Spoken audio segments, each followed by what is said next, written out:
سامعین و حاضرین حضرات، اللہ تبارک و تعالی اپنی مقدس کتاب قرآن مجید فرقان حمید میں ارشاد فرما رہا ہے، اور ڈرتے رہو اللہ سے جس کی بارگاہ میں تمہیں جمع کیا جائے گا۔ کفار کی سرگوشیاں تو شیطان کی طرف سے ہیں تاکہ وہ غم زدہ کر دے ایمان والوں کو، حالانکہ وہ انہیں کچھ بھی نقصان نہیں پہنچا سکتا اللہ کے حکم کے بغیر، اور اللہ پر ہی توکل کرنا چاہیے اہل ایمان کو۔ اے ایمان والو، جب تمہیں کہا جائے کہ آنے والوں کے لیے جگہ کشادہ کر دو مجلس میں، تو کشادہ کر دیا کرو، اللہ تمہارے لیے کشادگی فرمائے گا۔ محترم سامعین و حاضرین حضرات، قرآن مجید فرقان حمید کی ان آیات بینات میں رب ذوالجلال ارشاد فرما رہا ہے، جس کا ایک حصہ کل بیان کیا گیا تھا۔ اس قسم کی سرگوشیاں شیطان کی ہوتی ہیں اور ان کا مقصد مسلمانوں کو خوف زدہ اور ہراساں کرنا ہوتا ہے۔ اپنے بندوں کو بتا دیا کہ ان کی یہ ساری سرگوشیاں اور سازشیں تمہیں کوئی نقصان نہیں پہنچا سکتی۔ اللہ تعالیٰ نہ چاہے تو یہود اور منافقین کے چاہنے سے تمہارا کوئی نقصان نہیں ہو سکتا، اس لیے ایسی باتوں سے تمہیں پریشان نہیں ہونا چاہیے اور اللہ تعالیٰ پر مکمل بھروسہ کرنا چاہیے۔ حضور نبی کریم صلی اللہ تعالی علیہ وسلم نے اپنے غلاموں کو آداب مجلس کی بھی تعلیم دی ہے۔ حضرت ابن عمر رضی اللہ تعالیٰ عنہ سے مروی ہے، رسول اللہ صلی اللہ تعالی علیہ وسلم نے فرمایا، اگر تم 3 آدمی اکٹھے بیٹھے ہو تو تیسرے آدمی کو چھوڑ کر 2 آپس میں سرگوشی نہ کرو۔ ذرا اس حدیث پاک پہ غور فرمائیے گا، 3 آدمی بیٹھے ہیں اور 2 آدمی سرگوشی کر رہے ہیں، باتیں کر رہے ہیں، اور آہستہ آہستہ جیسے کوئی بندہ مشورہ کر رہا ہوتا ہے، یہ صورتحال ہے، اور تیسرے بندے کو علیحدہ بٹھا دیا گیا ہے۔ حضور نے فرمایا ایسا نہ کیا کرو۔ دوسری حدیث جو ابن مسعود سے مروی ہے،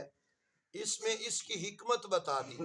رسول پاک صلی اللہ علیہ وسلم نے ارشاد فرمایا کہ جب تم 3 آدمی بیٹھو تو تیسرے کو چھوڑ کر 2 مشورہ نہ کرنے لگ جاؤ، اس طرح وہ آدمی تکلیف دہ ہوگا اور اسے تکلیف محسوس ہوگی، وہ یہ خیال کرے گا کہ مجھے بیگانہ خیال کیا جا رہا ہے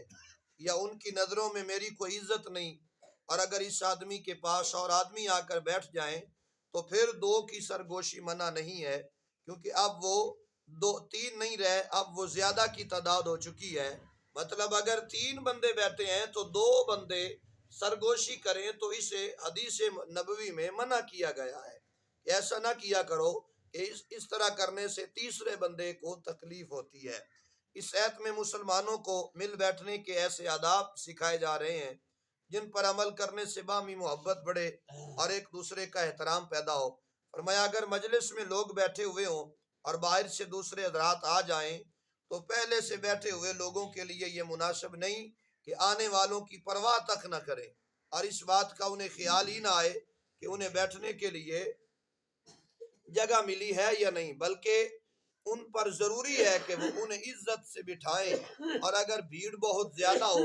پھر بھی انہیں چاہیے کہ جتنا سکڑ سکتے ہیں سکڑیں اور آنے والوں کے لیے جگہ نکالیں۔ فرمایا اگر تم اپنے بھائیوں کے لیے کشادہ دلی کا مظاہرہ کرو گے اور ان کے بیٹھنے کے لیے جگہ بنا دو گے تو اللہ تعالیٰ تمہیں اس کا اجر عطا فرمائے گا، تمہارے رزق کو کشادہ کر دے گا، بلکہ دنیا اور آخرت میں تمہیں فراخی اور کشادگی نصیب فرمائے گا۔ جو لوگ پہلے سے بیٹھے ہوئے تھے ان کو تو یہ تعلیم دی کہ وہ آنے والوں کے لیے جگہ کشادہ کریں، لیکن حضور صلی اللہ علیہ وسلم نے آنے والوں کو بھی یہ ہدایت فرمائی کہ وہ ایسا نہ کریں کہ پہلے سے بیٹھے ہوئے لوگوں کو اٹھا دیں اور ان کی جگہ خود بیٹھ جائیں۔ ارشاد نبوی ہے۔ اسی طرح اگر مسجد میں کوئی شخص بیٹھا ہوا ہے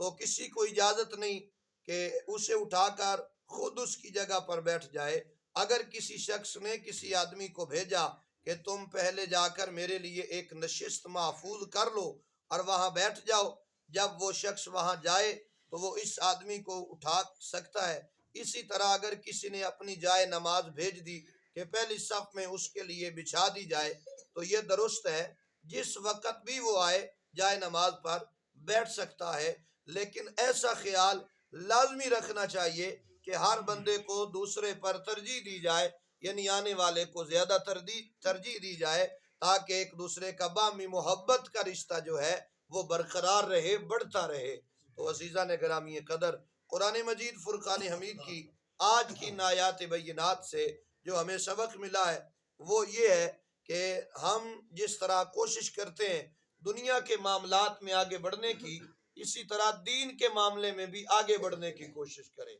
اب دیکھیے کام کتنا سارا ہے جی، ہم بیٹھے ہیں، اوپر سے کوئی بندہ آیا ہے تو ہم نے اس کی عزت افزائی کی اور اس بندے کو اپنے قریب جگہ دی اور قریب بٹھا دیا۔ حضور فرماتے ہیں کہ اس کا اجر تم نے اپنے رب سے لینا ہے،